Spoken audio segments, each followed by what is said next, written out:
कुरुक्षेत्र में ही क्यों हुई जगन्नाथ रथ यात्रा?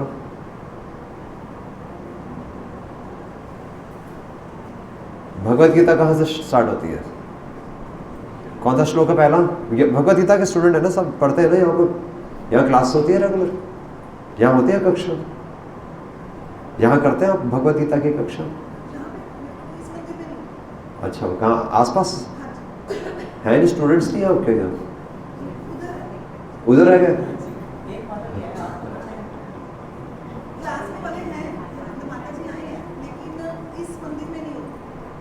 अलग हो रहा है। तो फिर तो सबके लिए फिर मतलब फर्स्ट क्लास हो गई। हाँ, तो बेसिक चीज़ें बिल्कुल है ये। भगवत गीता कहाँ से शुरू होती है? भगवत गीता पहला श्लोक भगवत गीता का पता है किसी को? पीछे हाँ, पहला श्लोक क्या है भगवत गीता का? धर्म क्षेत्रे कुरुक्षेत्रे समवेता योजुत्सवा मामका पांडवश्चैव किम अकुर्वत संजय। तो सबसे पहला यानी कि तो भगवत गीता भी जो हमारी आरंभ हो रही है वो धर्म क्षेत्र कुरुक्षेत्र। तो कुरुक्षेत्र में ही भगवत गीता क्यों हुई? या कुरुक्षेत्र में ही जगन्नाथ रथ यात्रा हुई? तो यानी कि कुरुक्षेत्र का सबसे बड़ा रोल है। तो कुरुक्षेत्र में ऐसा क्या हुआ था? महाभारत का युद्ध अभी हुआ नहीं है, अभी शुरू नहीं हुआ। धर्म क्षेत्र कुरुक्षेत्र आ गया पहले।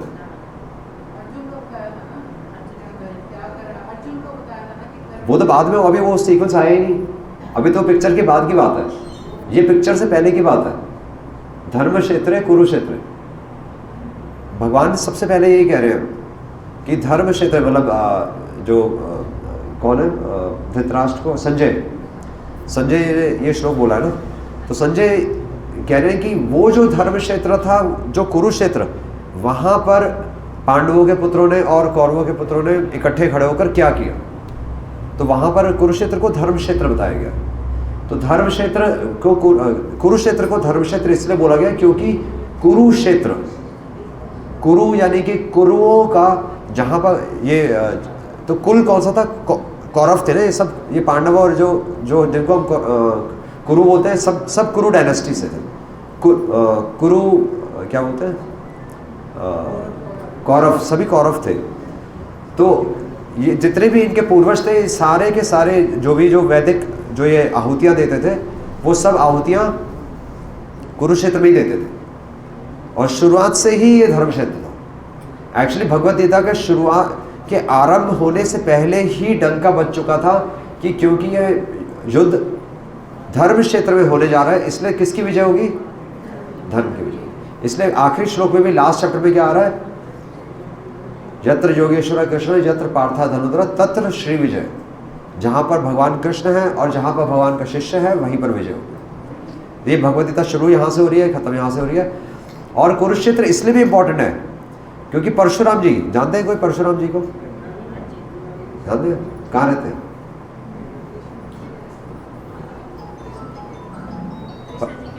हाँ, स्वयं भगवान के अवतार हैं। तो परशुराम जी ने क्या किया था स्पेशल? परशुराम जी ने स्पेशल क्या किया था?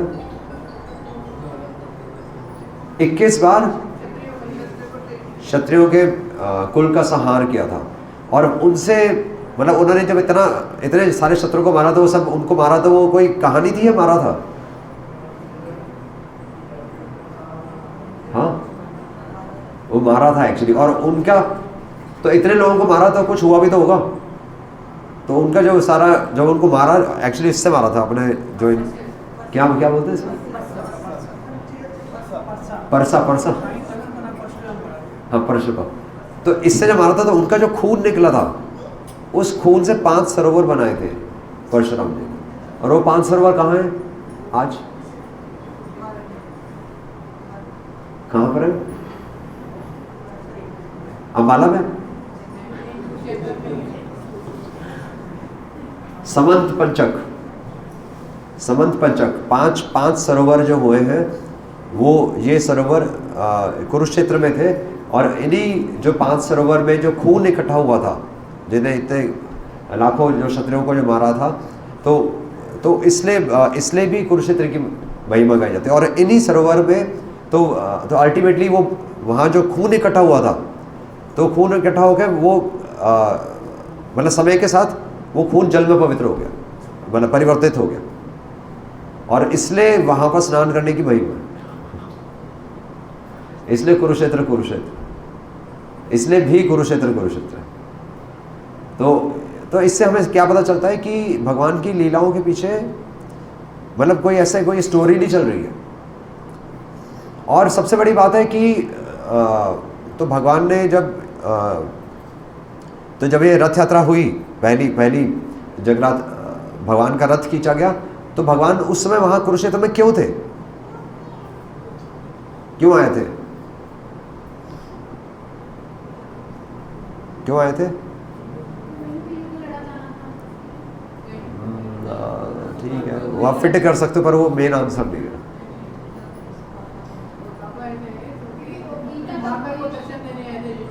हाँ, ये आंतरिक कारण है कि भगवान वृंदावन वासियों के लिए बीच में आए थे, क्योंकि वो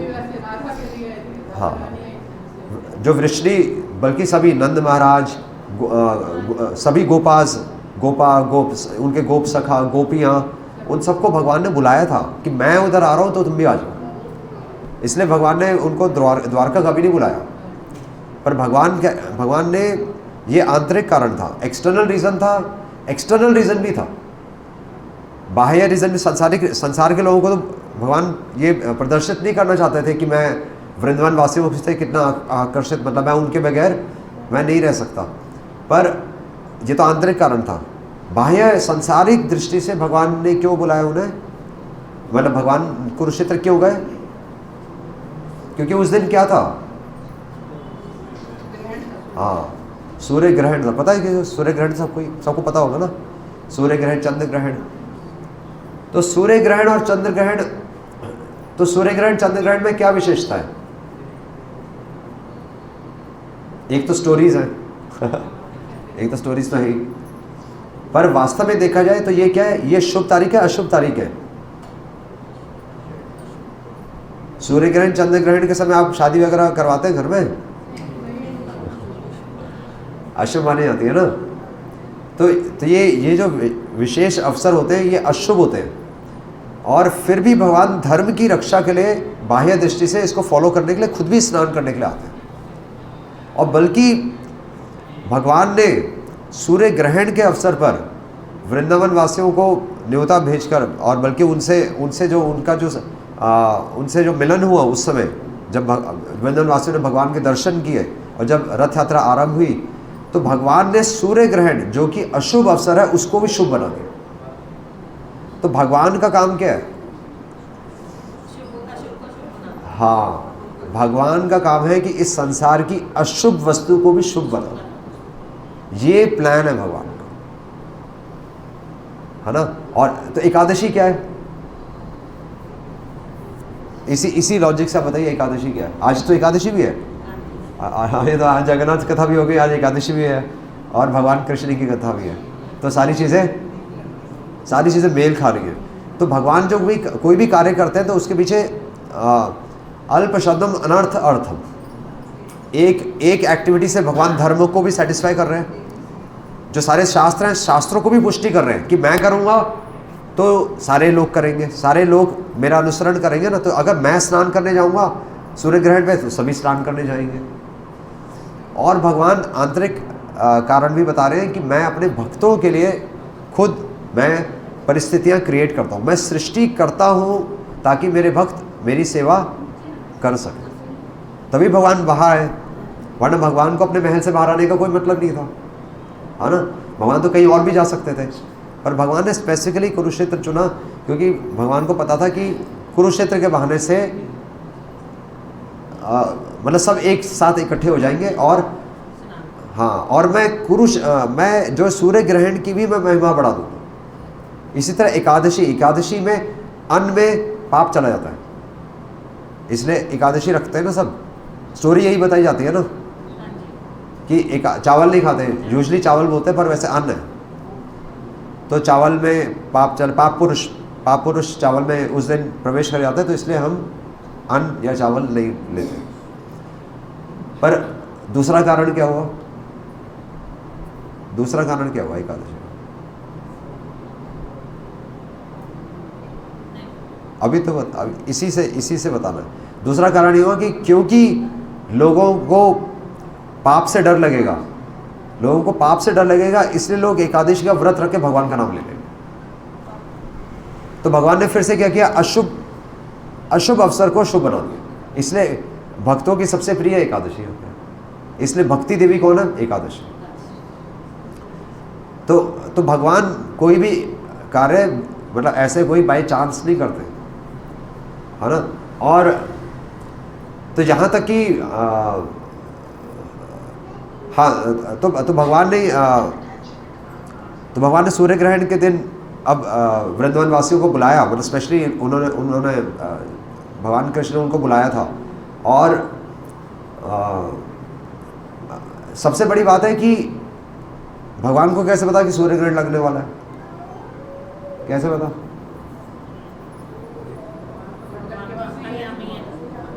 अच्छा, भगवान को अगर पता था तो सारे के सारे द्वारकावासी और सारे वृंदावन वासी भी तो आए हुए थे, वो तो सब तो अनपढ़ थे। सबको कैसे पता चला कि सूर्य ग्रहण लगने वाला है?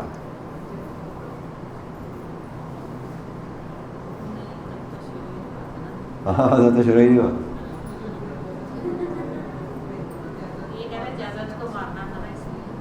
हाँ, वो तो अभी युद्ध शुरू नहीं हुआ। तो इसलिए आचार्य लिख रहे हैं, तो जो हमारे जो पूर्ववर्ती आचार्य हैं, तो वो बता रहे हैं कि हमारे इतिहास में पहले हमारी वैदिक एस्ट्रोनॉमी थी। हमारे शास्त्रों में ये जो ज्योतिष शास्त्र है और ये जो शिल्प शास्त्र है, जो हम घर बनाने की कला, विमान बनाने की कला, ये सारे, तो आपको पृथ्वी से मेटल्स निकालने की कला, है ना, और मरकरी को सोने में परिवर्तित करने की कला, ये सारी कलाएं पहले से थी। और पहले भी लोग जानते थे कि सूर्य ग्रहण लगने वाला, और इसीलिए सब लोग वहाँ पर एकत्रित होते थे। क्योंकि अगर आज के ज्योतिष शास्त्र हमें बता सकते हैं कि सूर्य ग्रहण कब लगने वाला है, हमें पता नहीं चलता। आप कैलेंडर देखिए, आपको सब पता चल जाता है। या साइंस आजकल नहीं दिखाती कि देखो एक दूर से एक पत्थर आ रहा है, पृथ्वी पर टकराने वाला है, पर सब कुछ होने वाला है। तो साइंस तो कहती है कुछ होने वाला है, पर वो कुछ होता है नहीं। पर पहले जो हमारे जो वेदों में जो हमारे शास्त्रों में जो ज्ञान दिया है, वो बिल्कुल प्रिसाइज होता था। वहाँ पर अगर भगवान का जन्म होना है तो सारी शुभ चीज़ें होती थी, और अगर कुछ अनहोनी होनी है तो सारी अशुभ चीज़ें भी आसपास होने लग जाती थी। जैसे आँख का फड़कना, ये सब चीज़ें मानी जाती है ना। आँख बिल्ली भी जो रास्ता पार कर जाती है, उसका भी रोल है। तो पॉइंट ये है कि शास्त्रों में जो चीज़ें दी हैं वो सब काल्पनिक नहीं है, वो सब काल्पनिक नहीं है। वहाँ पर जो भी चीज़ें दी हैं, जो भी हमारे आचार्य हुए हैं और जो भी संत हुए हैं, जो भी दिव्य पुरुष हुए हैं, ये वास्तव में हुए थे। क्योंकि वो चीज़ें आज भी फॉलो हो रही है, वो चीज़ें आज भी फॉलो हो रही है। जब वो चीज़ें आज भी फॉलो हो रही है तो वो नॉलेज कैसे गलत हो सकती है? तो इसलिए जगन्नाथ जो भगवान जो लीलाएं करते हैं, वो लीलाएं कोई स्टोरीज नहीं है। क्योंकि आजकल के जो युवा पीढ़ी है, वो तो कौन पढ़ रहा है? आप बताइए, आपके बच्चों में से कौन कोई हाथ उठाए जो भगवान की स्टोरी सुनने के लिए इंटरेस्टेड हो? चलो अच्छा, बच्चों की बात कर रहा हूँ, मतलब चलो यहाँ तो ये बैठी है। पर आजकल के बच्चे मोबाइल फ़ोन पे ज़्यादा विश्वास है ना, मतलब हमें साइंस पे विश्वास है पर भगवान पे विश्वास नहीं है। पर भगवान की शुद्ध भक्ति हमें बता रहे हैं। क्योंकि ये चीज़ें इसलिए इम्पोर्टेंट है क्योंकि हम रामनवमी मनाते हैं, हम जन्माष्टमी मनाते हैं, हम गणेश चतुर्थी मना रहे हैं, हम शिवरात्रि मना रहे हैं, पर एक चीज़ है, क्या?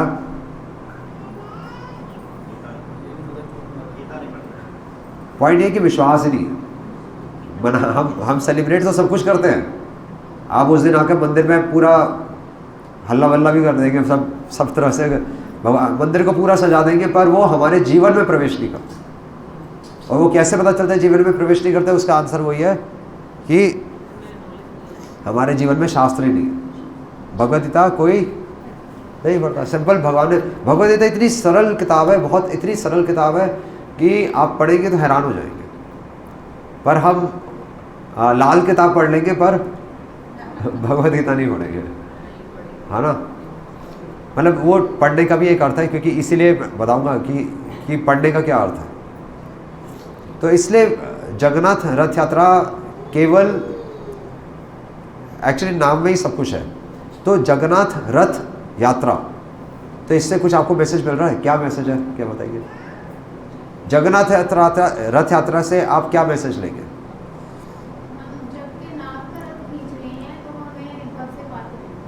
हाँ हाँ, गुड गुड, ठीक है। और कोई आंसर? मतलब सिंपल शब्दों में, मैं इन्हीं शब्दों को यूज़ करने के लिए मैं सोच रहा था। तो आपने वैसे आंसर सही दे दिया है कि भगवान का काम क्या है? भव सागर पार करवाना, है ना। भव, इसलिए क्या है? जगन्नाथ रथ यात्रा, ये कोई इवेंट नहीं है। जैसे शादी एक दिन होती है ना, और क्या क्या एक दिन होता है, बर्थडे एक दिन होता है। पर ये क्या, ये यात्रा है। यात्रा क्या होती है? यात्रा चलती रहती है। और इसलिए भगवान कह रहे हैं कि ऐसा कभी समय नहीं था कि तुम नहीं थे। भगवान अर्जुन को यही कह रहे हैं गीता में। भगवान कह रहे हैं कि ऐसा कभी समय नहीं था कि तुम नहीं थे, ऐसा कभी समय नहीं था मैं नहीं था, पर तुम भूल चुके हो पर मैं नहीं भूला। और भगवान एक चीज़ बता रहे हैं कि ना जायते म्रियते वद कदाचन, कोई मरता नहीं है। पर हमें मृत्यु के समय सब रोएंगे, सबको रोना आ जाता है ना। तो जगन्नाथ रथ यात्रा का क्या अर्थ है कि ये जो कि भगवान का गुणगान रोज हमारे जीवन में होना चाहिए। प्रहलाद महाराज क्या कह रहे हैं? प्रहलाद महाराज के बारे में पता है? कौन थे प्रहलाद महाराज? कौन थे? हाँ, हिरण्यकशिपु के पुत्र। तो प्रहलाद महाराज तो प्रहलाद महाराज के बारे में क्या फेमस है? उन्होंने भगवान को कैसे प्राप्त किया? हाँ, भक्ति और विश्वास, और वो भगवान का नाम जप से, भगवान का नाम जप, भगवान का स्मरण, भगवान के नाम जप से, भगवान के स्मरण से फिर कौन प्रकट हुए? नरसिंह भगवान। तो प्रहलाद महाराज मन में क्या सोच रहे थे वैसे?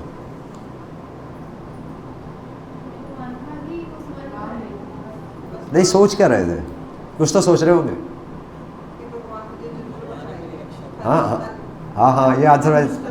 हाँ, हर मुश्किल में, ये आंसर सब सुना है सबने? क्या कहते हैं भगवान? हर मुश्किल में।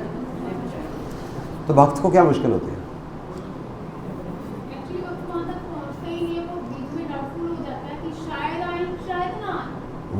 वो आप अलग एक पहलू ले आए। अभी पहले ये वाला पहलू डील कर लेते हैं, क्योंकि ये ज़्यादा रेलेवेंट है हमारे लिए। तो भगवान भक्त की रक्षा कैसे करते हैं? अगर मैं ये कहूँ कि भगवान भक्त की रक्षा नहीं करते, तो आप क्या कहेंगे? करते हैं। अगर आप ये बोलेंगे, हाँ ठीक है, अगर आप ये बोलेंगे भगवान भक्त की रक्षा करते हैं, तो आप फंस गए।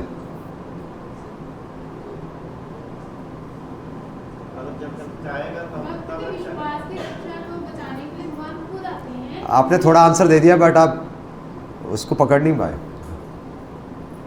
भगवान किसकी रक्षा करने के लिए आते हैं? हाँ, नहीं, आंसर इनका ठीक है, बताओ। हाँ, भगवान भक्त की रक्षा के लिए नहीं आते। भगवान कह रहे हैं कि पत्रम पुष्पम फलम तोयम यो में भक्त्या प्रयच्छति। भक्ति की रक्षा के लिए भगवान आते हैं, क्योंकि भक्त तो कोई भी हो सकता है। और अगर मैं इसलिए कह रहा हूँ, ऐसा है, ऐसी बात नहीं है कि प्रहलाद महाराज, मतलब वो तो शुद्ध भक्ति है, वो तो बल्कि भक्ति के आचार्य हैं। पर अगर हम बोलें कि भगवान भक्त की रक्षा के लिए आते हैं, तो पहले प्रहलाद महाराज को इतना सब कुछ सहन भी तो करना पड़ा। और पांडवों का जीवन, कुंती महारानी का जीवन, ये सब क्या है? नहीं, तो भक्तों का जीवन तो बल्कि दुख ज़्यादा होता है भक्तों के जीवन में। ऐसा प्रतीत होता है हमें, एटलीस्ट बाह्य एंगल से ऐसा लगता है हमें कि भक्तों के जीवन में दुख होता है। हालांकि भक्त उन दुखों को उसको वो दुख नहीं लगते। भक्त को दुख नहीं लगते। अब आप कह सकते हैं वो दुख क्यों नहीं लगते? क्योंकि हाँ, क्योंकि वो ये समझ जाता है कि भगवान की इच्छा है, मारे कृष्णा राखे के, राखे कृष्णा मारे के। पर भक्त कभी भी ये तो कभी नहीं सोचता भक्त की मेरी रक्षा के लिए आए। हाँ, भगवान ये कहते हैं कि आप भक्ति की रक्षा कीजिए। अगर भक्त ये कहेगा कि मेरी रक्षा के लिए आई है तो स्वार्थ हो गया, वो तो आपने डील साइन करा ली। फिर तो द्रौपदी क्या थी? द्रौपदी की रक्षा के लिए नहीं आए भगवान। द्रौपदी अपने बारे में भी नहीं सोच रही थी उस समय जब चीरहरण हुआ। तो महाभारत में आता है कि द्रौपदी अपने बारे में नहीं सोच रही थी। अगर द्रौपदी अपने बारे में सोच रही होती तो जब द्रौपदी के पुत्र मरे थे, द्रौपदी तब अपने बारे में नहीं सोच रही। द्रौपदी कह रही कि अश्वत्थामा जिसने द्रौपदी के 5 पुत्रों को, मतलब 1 नहीं 2 नहीं 5 पुत्रों को मार दिया, द्रौपदी कह रही कि उस अश्वत्थामा को आप माफ कर दीजिए, क्योंकि वो हमारे, हाँ, क्योंकि उनकी भी माँ है और वो हमारे बल्कि गुरु के पुत्र हैं, गुरु पत्नी, तो उनके पुत्र हुए ना।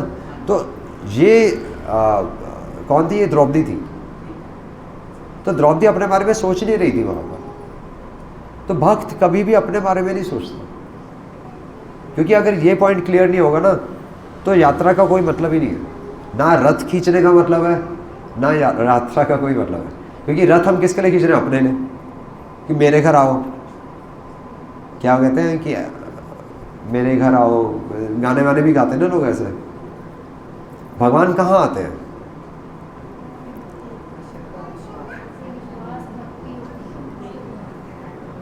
हाँ, वही भक्ति, मतलब भक्ति विश्वास क्या है?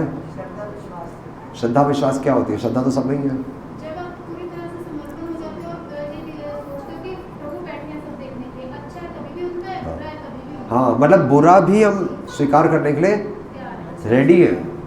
हम ये स्वीकार करने के लिए, हम ये नहीं सोचते कि भक्त हमारी कि भगवान हमारी रक्षा करेंगे, है ना।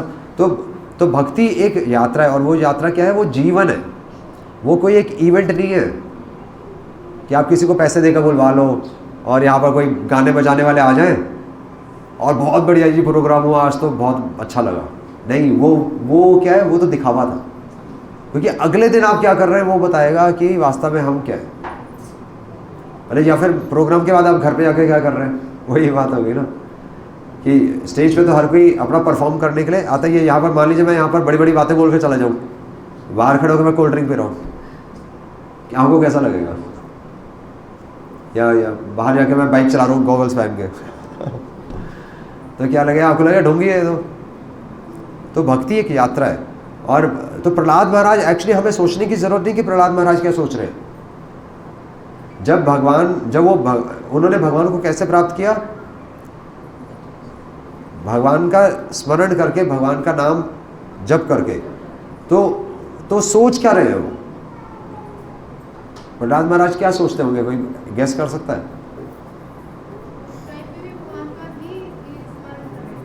हाँ, तो भगवान का स्मरण करने का अर्थ क्या है? हमारे जीवन से रिलेट करके बता सकते हैं कुछ? मैंने थोड़ा हिंट दिया है। प्रहलाद महाराज या जितने भी भगवान के शुद्ध भक्त हैं, स्पेशली प्रहलाद महाराज के विषय में तो आ ही रहा है कि प्रहलाद महाराज क्या होना है? प्रहलाद महाराज भक्ति के आचार्य हैं। मतलब प्रहलाद महाराज कितनी उम्र थी उस समय उनकी?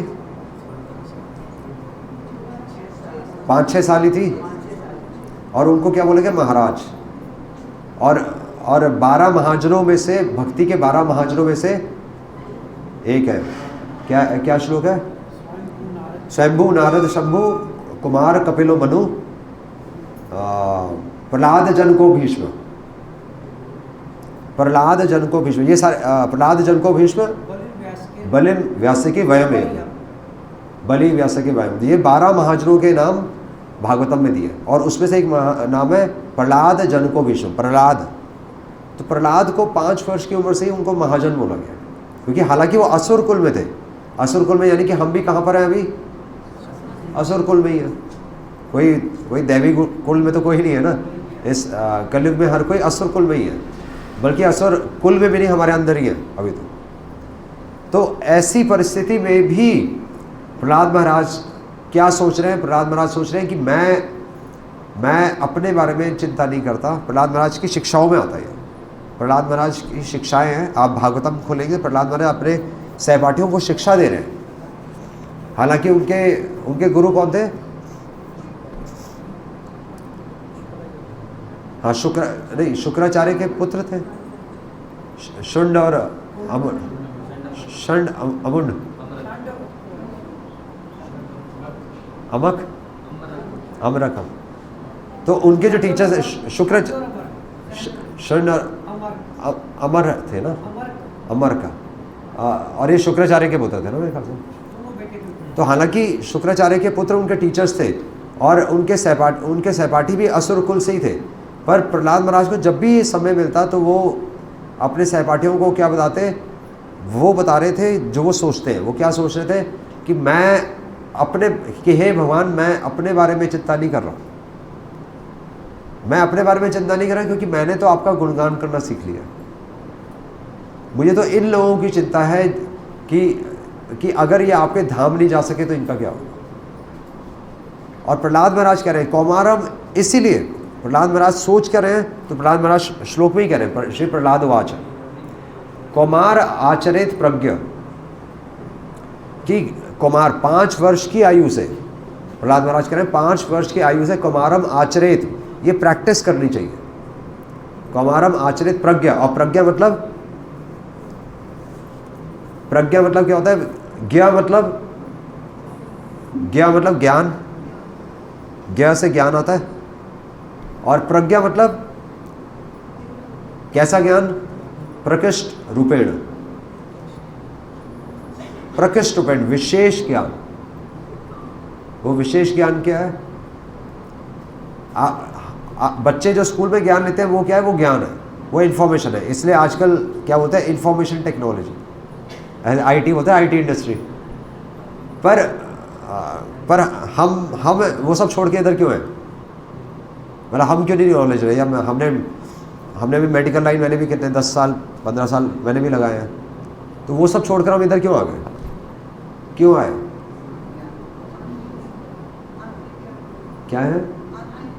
आंतरिक इतना मतलब क्लियर नहीं करा। आंतरिक ज्ञान तो है, पर वास्तव में संसार का ज्ञान अज्ञान है। वो ज्ञान नहीं, वो अज्ञान है।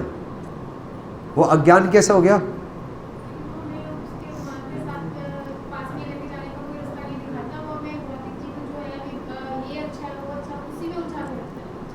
परफेक्ट आंसर, कि उलझा के रखता, आपको बिजी कर देगा। अभी न्यूज़ आएगी आपको, वहाँ क्या हो रहा है, अरे वहाँ हो रहा है, वहाँ दंगा हो गया, ये हो गया, अरे वहाँ इतनी बीमारी फैल रही है। हम बैठे इधर कपूरथला में, आप अमेरिका की बीमारी से परेशान हो रहे होंगे। नहीं, कोई मतलब ही नहीं किसी को कुछ। भारत में सबको खाने पीने के लिए पर्याप्त मात्रा में सब कुछ है, गाय है, सबके अपने खेत हैं, पर वहाँ अरे वहाँ ये हो गया, वहाँ ये हो गया, तो आपको क्या बिज़ी कर देगा। और बिज़ी कर देगा तो हमारा विश्वास शास्त्रों से उठ गया। और बल्कि हमारी नॉलेज में तो ये तो प्रूव हो चुका है, कि जब ब्रिटिशर्स आए थे तो उन्होंने आई थिंक मैकमिलन को उन्होंने हायर किया था हमारे शास्त्रों को उनका गलत इंग्लिश ट्रांसलेशन करवाने के लिए। उसमें उन्होंने ट्रांसलेट किया था कि राम और कृष्ण कौन है?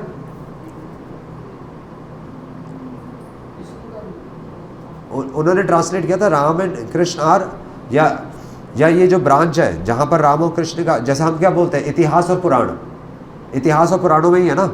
रामायण महाभारत क्या है? इतिहास और पुराण है। वेद होते हैं, वेदांत होते हैं, इतिहास पुराण होते हैं, उपनिषद होते हैं। तो उन्होंने ट्रांसलेट कैसे किया कि ये क्या है? This is all part of mythology. और मिथोलॉजी मतलब मिथ लॉजिक। हाँ, मिथ को अगर आप हिंदी में ट्रांसलेट करें उसका मतलब झूठ। उन्होंने ये प्रूफ कर दिया कि ये अंधविश्वासी लोग हैं, ये मूर्ति पूजा करते हैं, और ऐसे कोई राम और कृष्ण कभी हुए नहीं थे। और उन्होंने हमारी नॉलेज को इन्फीरियर प्रूव कर दी। जबकि वही सोलर एक्लिप्स आप देख लिए, आज भी हम हमें नज़र आता है, हम साइंटिस्ट की बात मानने के लिए तैयार है, हम आप अखबार में देख लेते हैं, आप न्यूज़ चैनल्स में देख लेते हैं, पर वही चीज़ हज़ारों साल पहले हो रही है, हम उसको नहीं मान रहे। नहीं, तो ये बहुत बड़ा फ्लॉ है। तो इसलिए प्रहलाद महाराज कह रहे हैं कौमारम आचरित प्रज्ञा। प्रज्ञा मतलब क्या है कि जिसके पास इंफॉर्मेशन नहीं है, इंफॉर्मेशन तो करोड़ों लोगों के पास आपके फ़ोन में है, बल्कि जिसके पास ज़्यादा इंफॉर्मेशन ज़्यादा कन्फ्यूज है। आज हमारे पास जितनी इंफॉर्मेशन थी पहले पूर्ण थी, उस इंफॉर्मेशन को पूर्ण बोलते थे, क्योंकि वो आपको जन्म मृत्यु के चक्र से बाहर निकालेगी। बाकी सारी इंफॉर्मेशन हमें बांध रही थी, हमें बिजी रख रही थी। हमारे जो लाइफ का जो मेन गोल था वो हमें नहीं बताया गया। आपको मैं मतलब अपनी लाइफ के एग्जांपल से बता सकता हूँ। पहले MBBS करो। MBBS करना आसान है, मुश्किल है? आप कौन सी क्लास में हो? 12वीं में ना, तो अभी तो जर्नी शुरू हुई है। तो 12वीं में पहले तो 1 साल पहले एडमिशन करा देते हैं, 2 साल पहले, आजकल 2 साल पहले कि आप भाई MBBS में एडमिशन लेना है तो 2 साल पहले आप एडमिशन करो। फिर गलती से अगर एडमिशन हो जाए तो वो भी एडमिशन होगा तो क्या होगा, गवर्नमेंट में नहीं होगा, फिर प्राइवेट में पैसे वैसे देकर 50 लाख रुपए वहाँ लग गए आपके। फिर 5.5 साल लगाओ उसमें, फिर उसके बाद 1 साल आप इंटर्नशिप करो, फिर उसके बाद आपको क्या करना है, उसके बाद PG की तैयारी करो। PG की तैयारी के लिए फिर से आप ट्यूशन ज्वाइन करो 2 साल की, और PG बड़ी मुश्किल से मिलती है। फिर PG भी आपको गवर्नमेंट में नहीं मिले, फिर पैसे खर्च करो 50 लाख रुपए, और फिर PG के बाद फिर आपको प्रैक्टिस भी तो करना है। अभी तो आपने सिर्फ प्राइवेट कॉलेज में दाखिला लिया था तो प्रैक्टिस तो हुई नहीं, प्राइवेट कॉलेज में पेशेंट तो होते ही नहीं है। तो फिर क्या है, फिर आपको फिर जॉब करो 3 साल, फिर 3 साल के बाद फिर आपको जॉब नहीं लगेगी, फिर माता पिता कहेंगे फिर हम लोन लेके तेरे लिए एक हॉस्पिटल ही खोल देते हैं। हॉस्पिटल क्या, वो दुकान खोल दी, है ना। तो पॉइंट क्या है कि आपको दिखाते रहते हैं, देखो ये करो, ये करो, ये करो, ये करो, अभी ये करो। और जब मैंने जॉब छोड़ी थी तो तब हमें कह रहे थे कि अभी तो तुम्हारा इंडिया में नाम है, अब तुम्हें फॉरेन में भी तो नाम होना चाहिए तुम्हारा, तो तुम इंटरनेशनल पेपर्स पब्लिश करो। तो आपको ऐसा दिखाया जाता है कि अब सुख मिलेगा, अब सुख मिलेगा, अब सुख मिलेगा, पर वो सुख नहीं मिलता है। ऐसे ही है आपका, ऐसे ही होता है संसार में, अब सुख मिलेगा, अब सुख मिलेगा, अब सुख मिलेगा, कोई सुख नहीं है। इसलिए वो क्या है, वो अज्ञान है। ठीक है, जितना ज़रूरी था आप उतना आप ले सकते हैं, जितना ज़रूरी है। आप 6 घंटे काम कर लीजिए, आप 8 घंटे काम कर लीजिए, 12 घंटे काम करने की किसने होगा। पहले किसान लोग कम काम करते थे और खुश रहते थे। हम हिमाचल में रहे थे 1 साल, तो वहाँ हम देखते थे कि एक मतलब साथ में एक व्यक्ति खेती करता था, मतलब नौजवान, रोज़ सुबह 1 घंटा देना था उसने और पूरे दिन खाली, और आराम से उसका बड़ा सा खेत था, अपना आराम से खुश रहता था। तो हमने वो जीवन छोड़कर हम कहाँ बैठ गए, कंप्यूटर के आगे, और आंखें भी ख़राब हो रही है, सेहत भी ख़राब हो रही है, कमर में दर्द हो रहा है, और क्या है, इसको बोलते हैं बद्ध। इसको बोलते हैं कि हमें कठपुतली की तरह नचाया जा रहा है ना। और हमें बताया गया कि तुम्हारा जो ज्ञान था वो ज्ञान वो पिछड़ा हुआ ज्ञान था, वो बिल्कुल गलत है। तो पाइथागोरस थ्योरम जो हमें पढ़ाई जाती है वो सुलभ शास्त्र है, सुलभ शास्त्र। सारी हमारी जो शिल्प शास्त्र है, सुलभ शास्त्र है, विमान शास्त्र है, ये सब नॉलेज हमारे ही शास्त्रों से चोरी करके, तो केवल महाभारत और रामायण ही नहीं है हमारे शास्त्रों में। मतलब पॉइंट की बात यह है, सारा विज्ञान है, वेद है, वेदांग है, ग्रामर है, रेटोरिक्स है, मतलब ये सारी चीज़ें हैं कि आपको मंत्र हैं, उसमें भी मंत्र में तंत्र शास्त्र अलग है, पंचरात्र अलग है, मतलब काला जादू, सफ़ेद जादू, ये सब चीज़ें हैं। मतलब इतनी सुपीरियर साइंस है। और अणिमा अलग अलग सिद्धियां हैं, योग की स्थितियाँ, अष्टांग योग, ये सब है। आप योगा प्रैक्टिस करिए, आपको इमीडिएट रिजल्ट आएगा। आप आयुर्वेद प्रैक्टिस कीजिए, आप एलोपैथी को फेल कर सकते हैं। पर हमारा विश्वास है, इसलिए प्रहलाद महाराज कह रहे हैं कुमारम आचरित प्रज्ञ, जो वास्तव में जो इंटेलिजेंट पर्सन है, कुमार आचरित, उसको क्या करना चाहिए, धर्मान भागवतान इह, उसको भगवान का ये जो भागवत धर्म है, जो भागवत धर्म है वो समझना चाहिए। क्यों समझना चाहिए, क्योंकि दुर्लभम मानुषम जन्म, क्योंकि मनुष्य जन्म फिर नहीं मिलेगा। क्योंकि बाकी नॉलेज से हम क्या कर रहे हैं, हम बड़ा घर बना लेंगे, आप कपूरथला छोड़ के जलंधर चले जाएंगे, आप जलंधर छोड़ के दिल्ली चले जाएंगे, दिल्ली छोड़ के आप अमेरिका चले जाएंगे, पर करना क्या है? करना तो वही है, कमरे के अंदर ही बैठेंगे, है ना। आप महंगे से महंगा घर बना लीजिए, 50 लाख रुपए का है किसी के पास, 1 करोड़ का। अगर आप 1 करोड़ का घर बना लीजिए तब भी आपको सुकून कहाँ पर मिलेगा? सामने वाले पार्क में। वो घर काटने को दौड़ेगा, ऐसे नहीं होता। व्यक्ति को सुकून कब मिलता है? जब सुबह के सुबह आप बाहर निकले, जब खुले आसमान के नीचे आप खड़े होंगे, आपको सुकून मिलेगा। तो इतना सरल है, पर साइंस हमें ये सब देखने से हमें रोक रही है। पहले लोग छत पे नहीं सोते थे, तो हमें भी याद है हम छत पे सोते थे, कितना अच्छा लगता था। अब तो कितने साल हो गए हमने छत मतलब आसमान ही नहीं देखा। देखा है आपने आसमान कभी? आसमान देखने, आसमान को नहीं देखना, भगवान को देखना।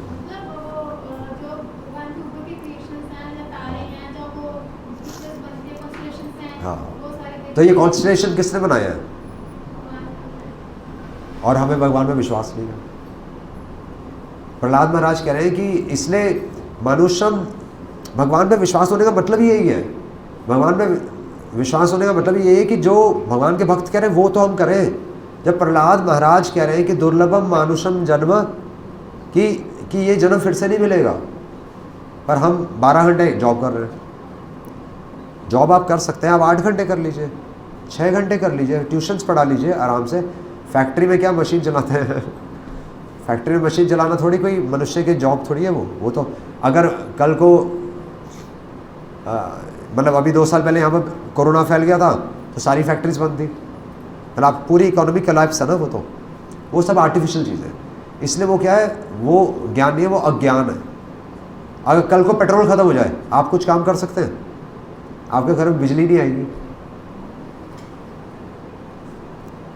तो वो क्या है, वो अज्ञान है। ये सिर्फ हम मोह के कारण सोच रहे हैं कि यही है मेरा जीवन, ऐसा नहीं है। बच्चे भगवान ने हम सबके अंदर एक टैलेंट दिया है, उस टैलेंट को हमें डेवलप करना है। तो इसलिए प्रहलाद महाराज आंखें बंद करके ये नहीं सोच रहे कि भगवान कितनी अच्छी लीला कर रहे हैं। प्रहलाद महाराज सोच रहे हैं कि मैं इन लोगों का उद्धार कैसे करूं। दुर्लभम मानुषम जन्म, कुमार आचरित प्रज्ञ धर्मान भागवता नहीं है, दुर्लभम मानुषम जन्म। आगे क्या, तद अपि अध्रुवम अर्थदम। फिर भी ये दुर्लभ मनुष्य जन्म है, हालांकि ये अध्रुव है। ये मनुष्य जन्म टेम्परेरी, आपका ये मनुष्य जन्म खत्म हो जाएगी। हमने शुरुआत कैसे की थी कि भगवान का काम है अशुभ चीज़ को शुभ में कन्वर्ट करना। हमारा जीवन क्या है, शास्त्र बता रहे हैं तपो दिव्यम। ऋषभ देव कह रहे हैं कि हमारा जीवन अशुभ है। आप अगर हम कहीं पर भी यहाँ पर बैठ गए ना, अगर हम यहाँ बैठ गए, अगर हम नहा कर आए हैं, वैसे कितने लोग नहा कर नहीं आए? कोई है ऐसा जो नहा कर नहीं आया? तो सुन के बड़ा अटपटा लगता है ना, सुन के बड़ा अटपटा लगता है कोई नहा कर नहीं आया, पर वास्तव में हम सब बिना नहाए आए भगवान की दृष्टि में। हमें लग रहा है कि हम नहा कर आ गए, हमें लग रहा है हमने साफ कपड़े पहने। ये सबसे बड़ा मोह है, इल्यूजन है, ये भ्रम है। और जो सफ़ेद, अगर किसी ने सफ़ेद या फिर ये डाला, वो तो भाई वो कैसे बचेगा? मतलब आप तो फिर भी बच जाएंगे। आपको पता है कोई है यहाँ देखने के लिए, जो यहाँ पर ही आकर बैठ गया वो कैसे बचेगा सोचिए। पर भगवान की दृष्टि में भगवान को पता है कि हम क्या हैं, हम बिना नहाए हुए हैं, क्योंकि हम कह तो रहे हैं पर हम फॉलो नहीं कर रहे।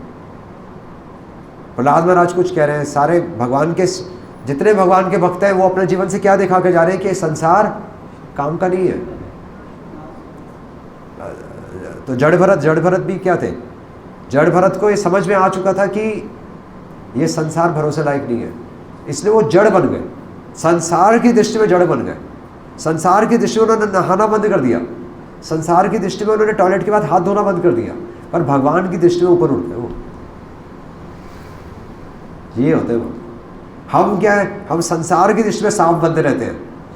मेरे कपड़े आज साफ हैं, आज देखो मैं पूरा वाइट कपड़े डाले, ऐसा नहीं होता। बिल्कुल सफ़ेद धोती कुर्ता मारा, पर भगवान की दृष्टि में कितने दाग हैं उसमें? नहीं, सारे दाग लगे हुए हैं, भगवान को सारे दाग नजर आ रहे हैं। इसलिए भगवान कह रहे हैं कि ये यात्रा है, ये कोई इवेंट नहीं है, ये कोई हमें एक समय की बात नहीं है कि एक बार ऐसे हुआ था। ये हमारे जीवन से भगवान चाहते हैं। तो भगवान का संदेश किसके लिए है? शुद्ध भक्तों के लिए? नहीं, उनके लिए होगा, शायद हमारे लिए नहीं है। सोच लीजिए फिर से क्यों, पर हमसे तो हो ही नहीं सकता।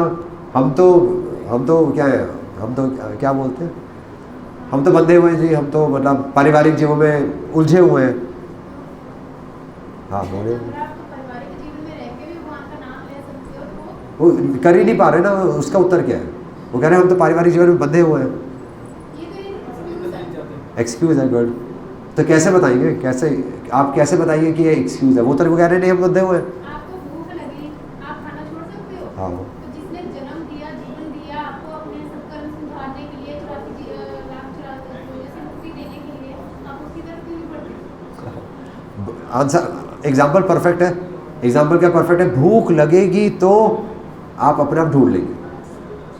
आंसर परफेक्ट है कि भूख नहीं है, अभी संसार की भूख है, आप ढूंढ नहीं लेते। अगर आपको कल को मान लीजिए किसी स्कूल में बच्चे का एडमिशन कराना है, आप अपना कॉन्टैक्ट निकलवा लेंगे, अपना फ़ोन, 4 फ़ोन अपना घुमा लेंगे, नहीं घुमाएंगे? बच्चे को अगर बाहर भेजना हो तो कितने हाथ पर मारेंगे? एक माता पिता के पास शायद 10,000 रुपये ना हो, पर वो 10 लाख रुपए फिर भी इकट्ठा कर लेगा। पर भगवान के लिए समय, भगवान के लिए समय नहीं। तो यही पॉइंट है, जो भगवान के लिए समय नहीं, तो भगवान कहेंगे ये यथा माम प्रपद्यन्ते ताम तथैव भजामि। अगर आपके पास मेरे लिए समय नहीं है तो ठीक है, आप फोटो में मेरी थोड़े से फूल आप डाल देना, थोड़ा सा मेरा हरे कृष्णा कर लेना, और केला लेके चले जाना, हमारा काम हो गया। पर भगवान हमारे से ये नहीं चाहते। पॉइंट है, मैसेज ये है कि ये सब चीज़ें रियल है। मैंने शुरू में साइंस इसलिए डिस्कस की थी क्योंकि ये चीज़ें वास्तव में रियल है। और जो ऐसा नहीं कि प्रहलाद महाराज नहीं हुए थे, इनकी पूरी पीढ़ी दी हुई है, पूरी पीढ़ियों की पीढ़ियाँ चली आ रही है। उनके फादर, उनके ग्रैंडफादर, पूरी रघुकुल वंश, कुरु वंश, ये सारी पीढ़ियों के नाम दिए हुए हैं। ये पीढ़ियाँ कहाँ रहती थी, क्या करते थे, उनके वो क्या करते थे, ये सारी चीज़ें रियल है। और जो कर जाता है फिर भगवान उसका नाम नोट कर लेते हैं। तो इसलिए ज़रूरी, इसलिए जब वृंदावनवासी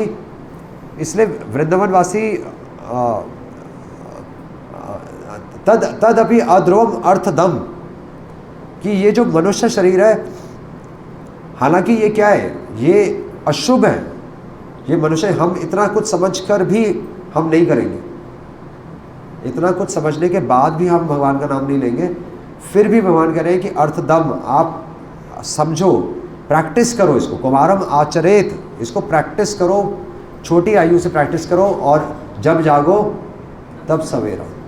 जैसे आप इसको प्रैक्टिस करोगे तब ये मनुष्य जीवन जो कि अशुभ था, अर्थदम, अर्थ मतलब वैल्यूबल, दम मतलब दम, तब दम आएगा इसमें, तब ये फुल ऑफ मीनिंग बन जाएगा। यही जो हमारा जो घृणित जीवन है, जो कि हम अपने लिए जी रहे हैं, अपने छोटी छोटी इच्छाओं के लिए जी रहे हैं, उसी जीवन से अगर हम भगवान का कुछ काम कर जाए तो भगवान करें तो ये हमारी लाइफ का ये पर्पस फुलफिल हो जाएगा। तो इसलिए भगवान बता रहे हैं कि इस यात्रा के पीछे पर्पस इम्पॉर्टेंट है।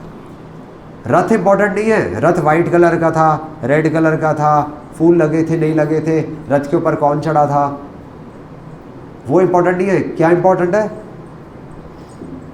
क्या इम्पॉर्टेंट है? पर्पस। भगवान का जितने भी फंक्शंस आते हैं उससे हमें ये चीज़ वापस स्मरण आती है कि हम अपने जीवन में क्या कर रहे हैं,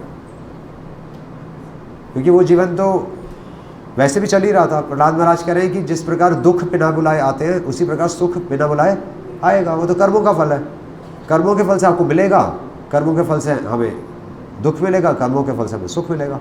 आपको क्या करना है? आपको तस्य एव हेतु प्रयतेत कोविदो, केवल उस चीज़ के लिए प्रयास करना है जो 14 लोकों में भ्रमण करने से नहीं मिलेगी।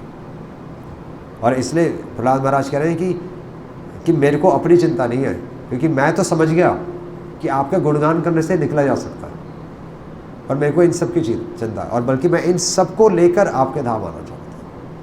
तो एक भक्त हमेशा दूसरों के बारे में सोचता है, इसलिए रथ इंपॉर्टेंट नहीं है, रथ के पीछे लक्ष्य इंपॉर्टेंट है, और एक और व्यक्ति इंपॉर्टेंट है, और वो कौन है? नॉलेज इंपॉर्टेंट है, प्रज्ञा यानी कि विजडम। नॉलेज नहीं, जो किताबों में लिखा होता है वो तो नॉलेज होती है। विजडम होता है सेंस ऑफ डिस्क्रिमिनेशन, क्या किम कर्तव्यम किम अकर्तव्यम, क्या करना चाहिए क्या नहीं करना चाहिए, वो शास्त्र बताएंगे। और हेल्प चाहिए हमें, किसकी हेल्प चाहिए? स्कूल जाते हो? हाँ, टीचर चाहिए आप। ये चीज़ें तो पहले भी थी, पहले भी यही 4 दीवारें थी, पहले भी वही कमरे थे, पहले भी वही केला था, पहले भी भगवान के विग्रह थे। पर अगर कोई पढ़ा नहीं रहा तो फ़ायदा ही नहीं है। चीज़ें तो पढ़ी रहे, शास्त्र कितने सालों से पढ़े, और पढ़े ही रह जाएंगे। हम कभी उनको पढ़ नहीं पाएंगे, और पढ़ नहीं पाएंगे यानी कि भगवान की बात ही नहीं सुन पाए आज तक।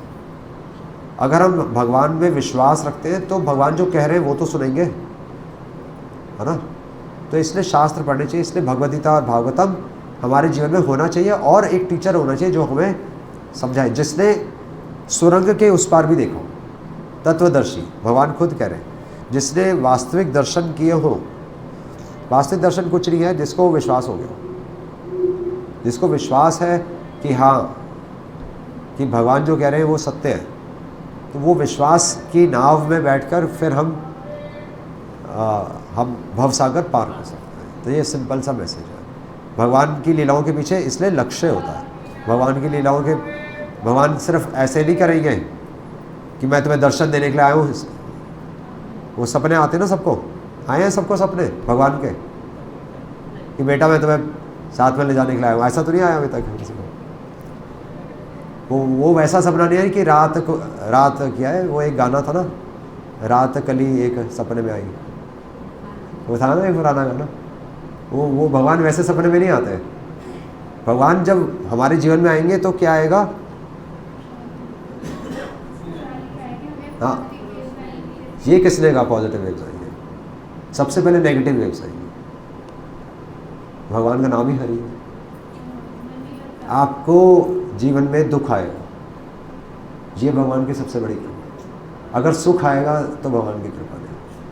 कोई भी भक्त ऐसा नहीं है जो सुख से जिसने भगवान को प्राप्त किया।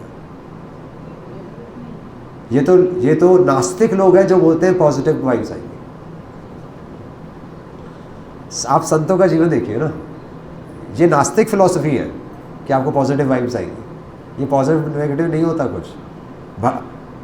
तो सतोगुण पॉजिटिव है नेगेटिव है? सतोगुण सबको समझ में आता है ना।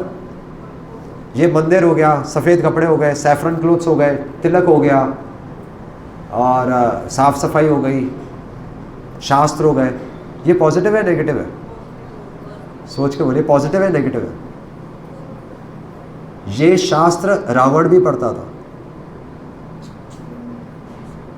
और सीता लेके भाग गया। और शुक्राचार्य, तो क्या शुक्राचार्य मतलब क्लीन नहीं रहते होंगे? क्या उनके कपड़े साफ नहीं होते होंगे? क्या असुरों के कपड़े साफ नहीं होते? मतलब लंका जो थी, लंका सोने की लंका बोली जाती थी, तो वहां तो पूरा सतोगुण है। तो सतोगुण भी एक्चुअली सतोगुण भी हमें बांध लेता है। भगवान भगवद गीता में ही कह रहे हैं, इसलिए भगवद गीता पढ़नी चाहिए। भगवान कह रहे हैं निबद्धनाति, सतोगुण भी हमें बांध लेता है। सतोगुण में जो आपको सुख और शांति आएगी वो आपको बांध लेगी, और वो आपको भगवान के पास नहीं जाने देगी। और इसलिए जो लोग बोलते हैं आपको पॉजिटिव वाइब्स आ रहे हैं, तो वो कृष्ण का नाम लेने के लिए कभी नहीं बोलेंगे। आप देख लीजिए, वो कहेंगे आप किसी का भी नाम ले सकते, किसी का नाम, हमारे पिता का नाम दिया ही हुआ है, आप किसी का नाम क्यों लोगे? भाई आपको पता है आपके पिता का नाम क्या है, आप किसी का भी नाम ले लोगे? शास्त्र में दिया गया है कि नीचे दैवी लोक है, फिर ऊपर महेश धाम है, फिर ऊपर वैकुंठ धाम है, उसके ऊपर गोलोक धाम है। ये भागवत में ही दिया हुआ है। जो भागवत, आप भागवत कथा तो सुनी होगी, भागवत कथा में ही आप सृष्टि की रचना दी हुई है, सर्ग विसर्ग पूरी साइंटिफिक कैसे बनी है, पृथ्वी जल अग्नि वायु आकाश कैसे कैसे एक एक चीज़ दूसरे में कन्वर्ट होती गई, पहले कैसे सूप था और उससे कैसे बना, जेनेटिक्स हमारे शास्त्रों में दी हुई है। तो शास्त्रों में दिया हुआ है कि ऐसे दुर्गा धाम है, जो कि दुर्गा देवी हमें 3 तापों से हमें कंट्रोल में करती है, और महेशासुर, हम हमारे अंदर जो असुर है तो उसको कंट्रोल में करती है। उसके बाद महेश धाम है जो कि शिव जी का धाम है, उसके ऊपर वैकुंठ धाम है जो कि विष्णु का धाम है, उसके ऊपर गोलोक धाम है जहाँ पर भगवान कृष्ण है, जहाँ पर भगवान ग्वाले के रूप में, और वो जो लीला है वो जगन्नाथ रथ यात्रा। जब भगवान वृंदावन के पास टाइम्स के बारे में सोच रहे हैं, जहाँ पर कोई एक लेश मात्र भी स्वार्थ नहीं है, जब भगवान अपनी लीलाओं के बारे में ऐसे सुनते हैं तब वो भगवान सबसे ज़्यादा खुश होते हैं। इसलिए हम जगन्नाथ रथ यात्रा करते हैं। हरे कृष्णा कृष्णा कृष्णा हरे हरे, हरे राम राम राम हरे हरे। तो ये फेस्टिवल एक दिन का फेस्टिवल नहीं है, ये हमें रोज़ शास्त्रों को और टीचर को हमें अपने जीवन में ऐड करना है। हमारे क्लासेस होती हैं, आप क्लासेस ज्वाइन कर सकते हैं, माता जी क्लासेस लेती हैं दूसरे मंदिर में, तो आप नहीं तो आप ऑनलाइन भी जूम पे ज्वाइन कर सकते हैं। 4-5 महिलाएं बैठकर आप भगवद गीता पढ़िए, रोज़ भागवतम पढ़िए और अपना जीवन आप सफल बनाइए। ये प्रहलाद महाराज की इच्छा है, और प्रहलाद महाराज भगवान के शुद्ध भक्त हैं, और जो भक्तों की इच्छा होती है वो भगवान की इच्छा। हरे कृष्णा। श्रील प्रभुपाद की जय। कोई प्रश्न किसी का? ठीक है, सबको लग रहा है करेंगे? कितने लोग भगवद गीता पढ़ना शुरू करेंगे? आधा 50%। अच्छा, आप तो कर ही रहे, कोई और नहीं तैयार हुआ अभी तक? भगवद गीता रोज 15 मिनट पढ़िए, आधा घंटा पढ़िए, उसमें क्या दिक्कत है? कोई आपके पैसे नहीं लगने, कुछ नहीं लगना, पर हमारे जीवन में एक लाइफ का मैनुअल ऐड हो जाएगा, है ना? अगर आप सूर्य ग्रहण को मानते हैं, अगर आप सूरज को मानते हैं, अगर आप चांद को मानते हैं, अगर आप आसमान में तारे मानते हैं, तो भगवान की बात भी तो माने। आप धरती पे नहीं चल रहे हैं, आपको ऐसा विश्वास, ऐसा तो नहीं लगता कि धरती पे चलेंगे और धरती अंदर चली जाएगी? लगता है ऐसे? तो भगवद गीता क्यों नहीं मानते? धरती में तो भगवान ने बनाई है, ये कौन से वैज्ञानिक ने बना दी? शास्त्र हमारे शुरू से आ रहे हैं, उनको क्यों छोड़ रहे हैं, है ना? बाकी सब चीज़ें आयाराम गयाराम हो जाएंगी, केवल भगवान की बात। हम तो नहीं रहेंगे यहाँ पर, कल आप भी नहीं रहेंगे, कोई भी नहीं रहेगा, पर निमित्त मात्र आपको इंस्ट्रूमेंट बन के जाना है कि अपने जीवन से आप भगवान का गुणगान कर जाए। आप तो रहेंगे ही नहीं, हम भी नहीं रहेंगे, कोई प्रॉपर्टी नहीं बना कर जाएगा सब छोड़ के जाएंगे, ठीक है? तो इसलिए भगवान के लिए ज़रूर आप इन्वेस्ट कीजिए। कहीं पर भी आपको अगर ऑथेंटिक भगवान के बारे में सुनने को मिल रहा है, आप 2 कदम आप प्रयास ज़रूर कीजिए, घर से बाहर ज़रूर निकलिए। आज आपने अपना समय दिया है तो डेफिनेटली भगवान इसको नोट करेंगे। और सुनना सबसे सिंपल प्रोसेस है, आपको कुछ करने की ज़रूरत भी नहीं है, आप सुनिए। भगवान ने ब्राह्मण की पत्नियों को ब्राह्मणों से पहले कृपा दी थी अपने भगवान की लीलाओं में। ब्राह्मण की पत्नियों को वेद शास्त्र नहीं आते थे, श्लोक नहीं आते थे, पर उन्होंने सुना था भगवान के बारे में। तो अगर आप केवल भगवान के बारे में सुन लेंगे ना, और अगर आप आकर्षित हो गए, तो मृत्यु के समय आप भगवान के धाम जा सकते, है ना? हरे कृष्णा कृष्णा कृष्णा हरे हरे, हरे राम राम राम हरे हरे। श्रील प्रभुपाद।